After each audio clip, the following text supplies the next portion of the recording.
பாஜக அமைப்பு பொதுச் செயலராக 2015 முதல் நீடித்து வந்த கேசவ் விநாயகம் திடீரென மாற்றப்பட்டது குறித்த பரபரப்பான தகவல்கள் வெளியாகியுள்ளன. நீண்டகால உள்கட்சி மோதல்கள் மற்றும் மூத்த நிர்வாகிகளின் அதிருப்தியே முக்கிய காரணமாக கூறப்படுகிறது.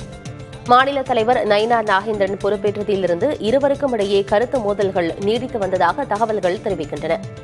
நயினார் நாகேந்திரனின் மகன் பாலாஜிக்கு கட்சி பொறுப்பு வழங்கப்பட்டதை கேசவ விநாயகம் கண்டித்ததும், யாத்திரை தொடர்பான கணக்கு வழக்குகளை கேள்வி எழுப்பியதும் மோதலை உச்சத்திற்கு கொண்டு சென்றதாக கூறப்படுகிறது. முன்பு அண்ணாமலை மாநில தலைவராக இருந்தபோதும் கேசவ விநாயகத்துடன் உரசல் இருந்தது.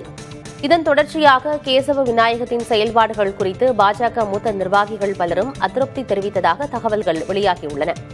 மேலும் சமீபத்தில் வெளியான தேர்தல் சுற்றுப்பயண பொறுப்பாளர்கள் பட்டியல் தொடர்பாகவும் கட்சிக்குள் அதிருப்தி ஏற்பட்டதாக கூறப்படுகிறது.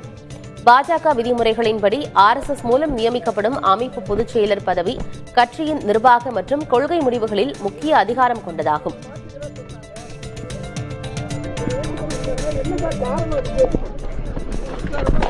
RSS பிரச்சாரக்கு நான் ஒரு காரணம்